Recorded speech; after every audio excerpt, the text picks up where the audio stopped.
Imaginez un instant que vous êtes en train de cambrioler votre propre compte en banque. Volontairement et avec le sourire. Chaque mois, vous transférez une partie de votre liberté future vers des objets dont vous n'aurez plus rien à faire dans 48 heures.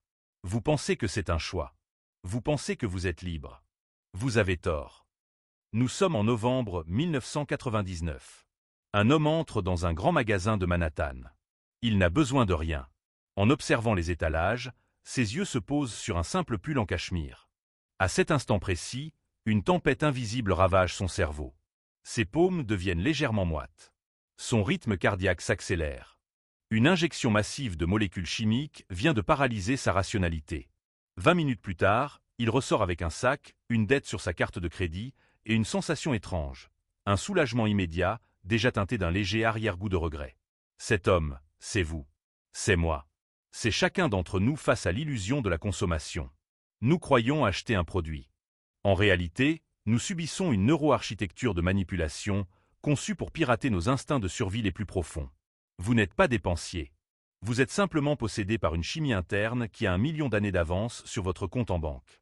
Pour comprendre ce piratage, il faut plonger dans la géographie de notre boîte crânienne. Tout commence dans une zone primitive, le système mésolimbique. C'est le centre de commandement de vos désirs. Pendant des décennies, les psychologues ont cru que nous achetions pour obtenir le plaisir de posséder. C'était une erreur scientifique majeure. En 2007, une équipe de chercheurs de Stanford, du MIT et de Carnegie Mellon a placé des sujets dans des scanners IRM fonctionnels pendant qu'ils faisaient des achats. Les résultats ont balayé toutes nos certitudes. Ce que l'imagerie a révélé, c'est que le pic d'activité cérébrale, l'explosion de dopamine, ne se produit pas lorsque nous sortons notre carte bleue. Et encore moins lorsque nous utilisons l'objet. Le feu d'artifice neurologique a lieu au moment précis où nous convoitons l'objet. La dopamine n'est pas la molécule du plaisir. C'est la molécule de l'anticipation du plaisir. Votre cerveau ne cherche pas à posséder le pull en cachemire ou le dernier smartphone. Il cherche à combler la tension créée par la promesse de l'avoir. Nous n'achetons pas des objets. Nous achetons la fin d'une démangeaison chimique. Mais si cette recherche de la nouveauté est si puissante, c'est parce qu'elle est ancrée dans un mécanisme biologique bien plus sombre. Un mécanisme qui nous pousse à accumuler, toujours plus, sous peine de mort. Transportons-nous 200 000 ans en arrière, dans la savane africaine. Les ressources sont rares. Trouver un buisson de baies sauvages ou une source d'eau est une question de vie ou de mort. Le cerveau de nos ancêtres a développé un réflexe de survie, le biais de collecte. Dès qu'une nouveauté ou une ressource potentielle apparaît, la dopamine s'active pour pousser l'individu à s'en emparer. Plus vous accumulez, plus vous survivez. Aujourd'hui, l'environnement a changé, mais pas votre système nerveux. Lorsque vous naviguez sur une application de commerce en ligne et que vous voyez une offre flash, votre cerveau primitif ne voit pas un gadget inutile à 20 €. Il voit une ressource rare qu'il faut capturer avant les autres membres de la tribu. L'industrie moderne le sait. Elle a transformé la rareté biologique en une stratégie marketing absolue. Le problème, c'est que cette quête de ressources est infinie. Dès que l'objet est acquis, la dopamine s'effondre. C'est le ressac. Une déception. Et c'est ici que se referme le piège le plus vicieux de notre biologie. Car pour compenser cette chute brutale de chimie cérébrale, notre esprit n'a qu'une seule solution, recommencer. Ce cycle de frustration permanente porte un nom en psychologie cognitive, l'adaptation hédonique. C'est le thermostat de votre bonheur. Peu importe la joie que vous procure un achat, votre cerveau va inévitablement ramener votre niveau de satisfaction à son point de base. Le nouveau modèle de voiture qui vous faisait rêver devient, en 3 semaines, un simple moyen de transport.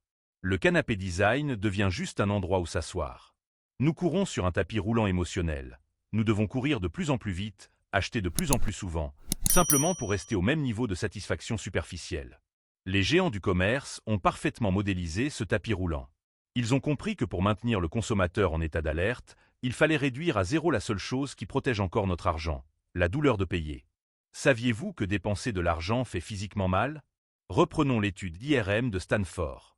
Lorsque les chercheurs ont montré au sujet le prix des articles jugés trop chers, ils ont vu s'allumer une zone très spécifique du cerveau, l'insula antérieure.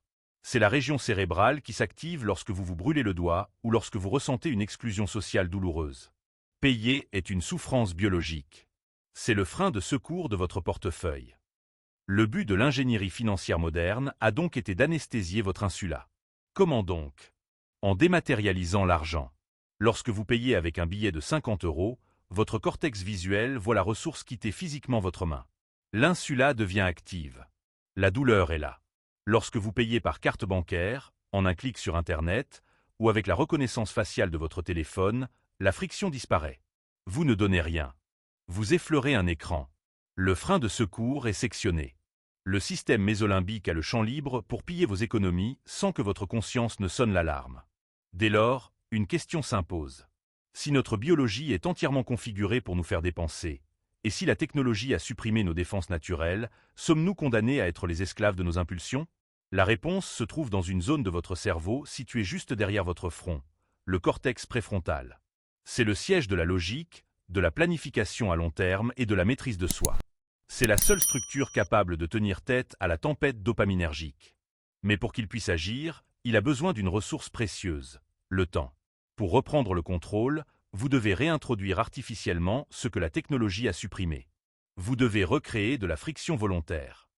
La méthode est d'une simplicité désarmante, mais ses fondements neuroscientifiques sont implacables. C'est le protocole de l'hibernation du panier. Désormais, lorsque vous ressentez l'impulsion d'acheter un objet non essentiel, vous vous imposez une règle absolue, un délai obligatoire de 72 heures. Vous ajoutez l'article au panier et vous fermez l'application. Rien d'autre. Pendant ces 3 jours, 2 phénomènes vont se produire. D'abord, vous avez déjà offert à votre système mésolimbique son shoot de dopamine, l'action de chercher et de mettre de côté à calmer la tension. Ensuite, le soufflet chimique va retomber. Le niveau de dopamine va s'effondrer, laissant le cortex préfrontal se réveiller. Après 72 heures, ouvrez à nouveau ce panier. Regardez l'objet.